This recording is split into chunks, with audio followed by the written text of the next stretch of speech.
देव उठनी एकादशी। पढ़े पौराणिक व्रत कथा। भगवान श्री कृष्ण ने कहा, हे अर्जुन, तुम मेरे बड़े ही प्रिय सखा हो। हे पार्थ, अब मैं तुम्हें पापों का नाश करने वाली तथा पुण्य और मुक्ति प्रदान करने वाली प्रबोधिनी एकादशी की कथा सुनाता हूँ। श्रद्धा पूर्वक श्रवण करो। इस विषय में मैं तुम्हें नारद और ब्रह्मा जी के बीच हुए वार्तालाप को सुनाता हूँ। एक समय नारद जी ने ब्रह्मा जी से पूछा, हे पिता, प्रबोधिनी एकादशी के व्रत का फल क्या होता है? आप कृपा करके मुझे यह सब विधान पूर्वक बताइए। ब्रह्मा जी ने कहा, हे पुत्र, कार्तिक माह के शुक्ल पक्ष की प्रबोधिनी एकादशी के व्रत का फल 1,000 अश्वमेध तथा 100 राजसूर्य यज्ञ के फल के बराबर होता है। नारद जी ने कहा, हे हिता, एक संध्या को भोजन करने से रात्रि में भोजन करने तथा पूरे दिन उपवास करने से क्या क्या फल मिलता है, कृपा कर सविस्तार समझाइए।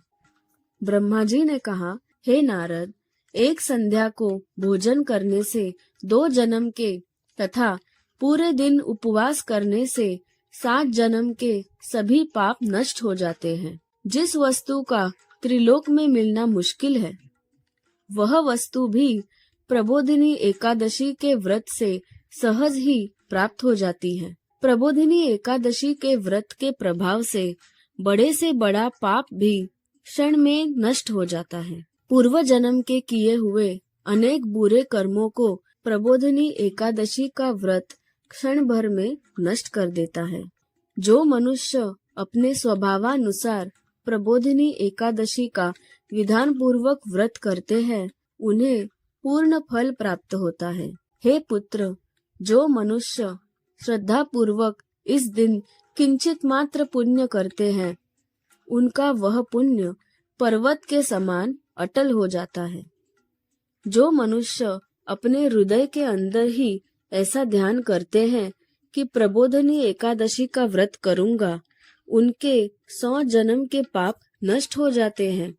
जो मनुष्य प्रबोधिनी एकादशी को रात्रि जागरण करते हैं, उनकी बीती हुई तथा आने वाली 10 पीढ़ियां विष्णु लोक में जाकर वास करती है और नरक में अनेक कष्टों को भोगते हुए उनके पितृ विष्णु लोक में जाकर सुख भोगते हैं। हे नारद, ब्रह्म हत्या आदि विकट पाप की प्रबोधिनी एकादशी के दिन रात्रि को जागरण करने से नष्ट हो जाते हैं। प्रबोधिनी एकादशी को रात्रि को जागरण करने का फल अश्वमेध आदि यज्ञों के फल से भी ज्यादा होता है। सभी तीर्थों में जाने तथा गौ, स्वर्ण भूमि आदि के दान का फल प्रबोधिनी के रात्रि के जागरण के फल के बराबर होता है। हे पुत्र, इस संसार में उसी मनुष्य का जीवन सफल है जिससे प्रबोधिनी एकादशी के व्रत द्वारा अपने कुल को पवित्र किया है। संसार में जितने भी तीर्थ है तथा जितने भी तीर्थों की आशा की जा सकती है, वह प्रबोधिनी एकादशी का व्रत करने वाले के घर में रहते हैं। प्राणी को सभी कर्मों को त्यागते हुए भगवान श्री हरि की प्रसन्नता के लिए कार्तिक माह की प्रबोधिनी एकादशी का व्रत अवश्य ही करना चाहिए। जो मनुष्य इस एकादशी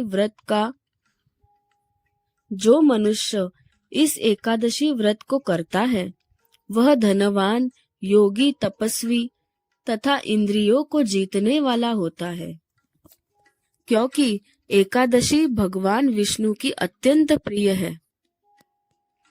इसके व्रत के प्रभाव से मनुष्य जन्म मरण के चक्र से मुक्त हो जाता है।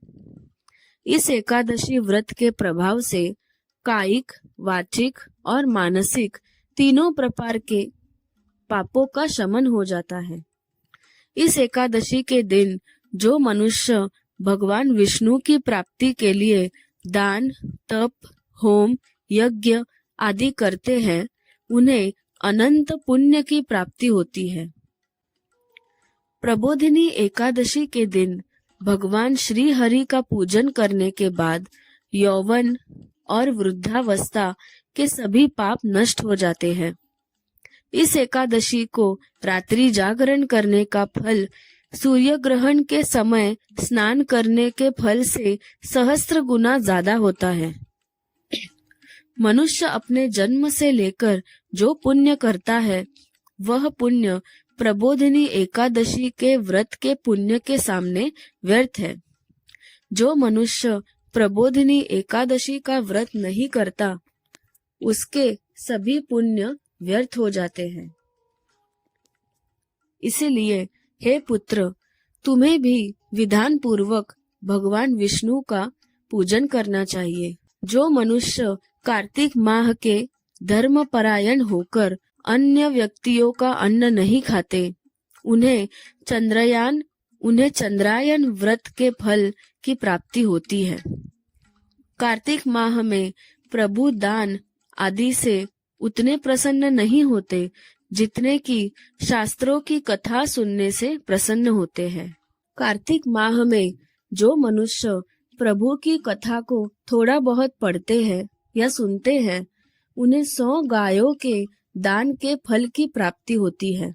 ब्रह्मा जी की बात सुनकर नारद जी बोले, हे पिता, अब आप एकादशी के व्रत का विधान कहिए और कैसा व्रत करने से किस पुण्य की प्राप्ति होती है, कृपा करके यह भी समझाइए।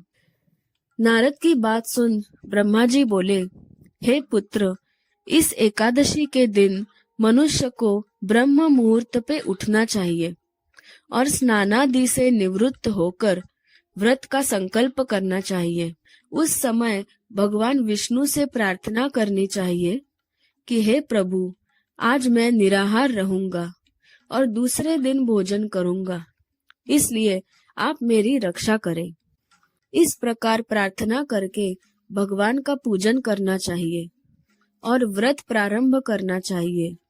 उस रात्रि को भगवान के समीप गायन, नृत्य, बाजे तथा कथा कीर्तन करते हुए रात्रि व्यतीत करनी चाहिए। प्रबोधिनी एकादशी के दिन कृपणता को त्याग कर बहुत से पुष्प, अगर, धूप आदि से भगवान की आराधना करनी चाहिए। शंख के जल से भगवान को अर्घ्य देना चाहिए। इसका फल तीर्थ दान आदि से करोड़ों गुना अधिक होता है। जो मनुष्य अगस्त्य पुष्प से भगवान का पूजन करते हैं, उनके सामने इंद्र भी हाथ जोड़ता है। कार्तिक माह में जो बिल्व पत्र से भगवान का पूजन करते हैं, उन्हें अंत में मुक्ति मिलती है।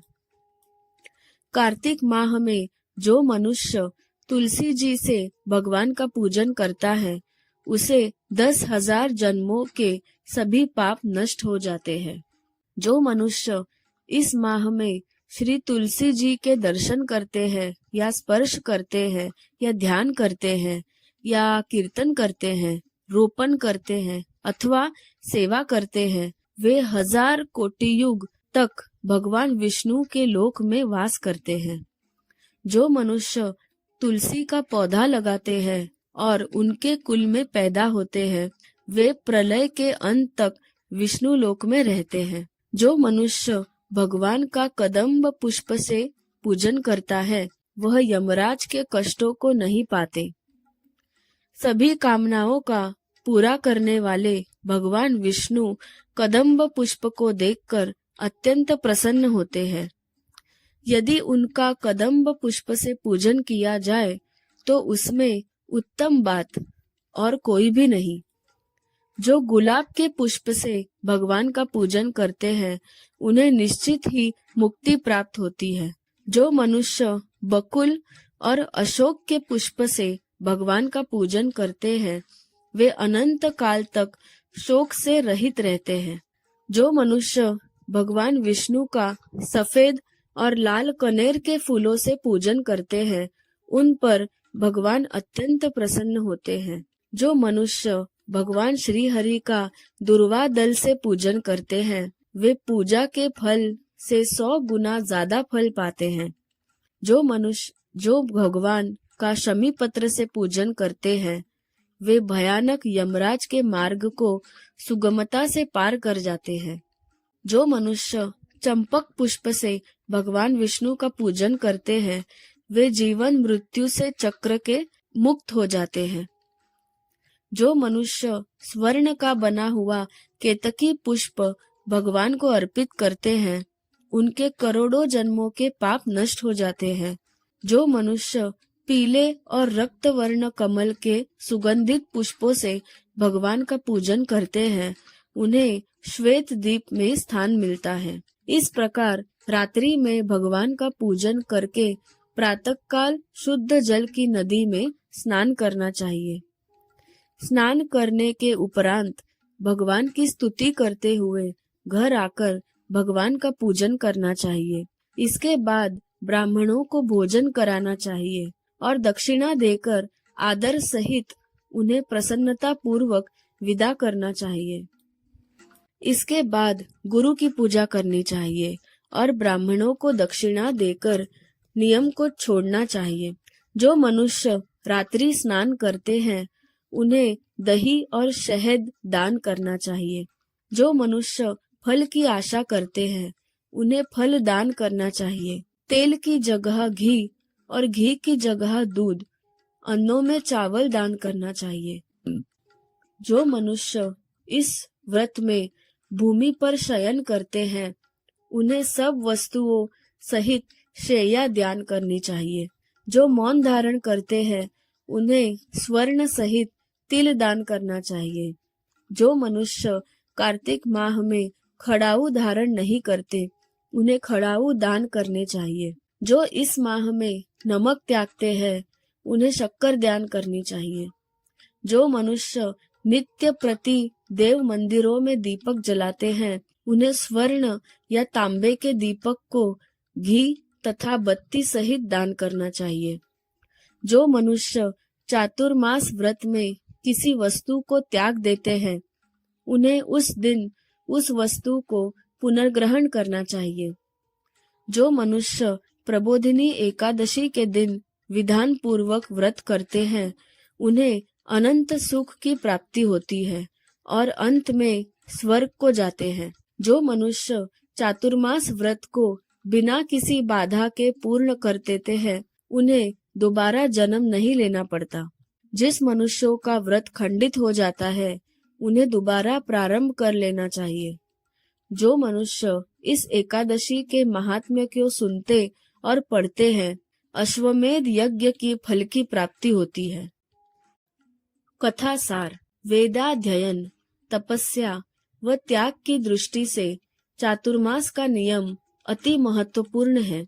भगवान श्री हरि की भक्ति में लीन होने के लिए यह समय अति उत्तम होता है। गृहस्थ व्यक्ति भी चातुर्मास में भगवान विष्णु का भक्ति का पूरा लाभ उठा सकते हैं। सब बोलो विष्णु भगवान की जय।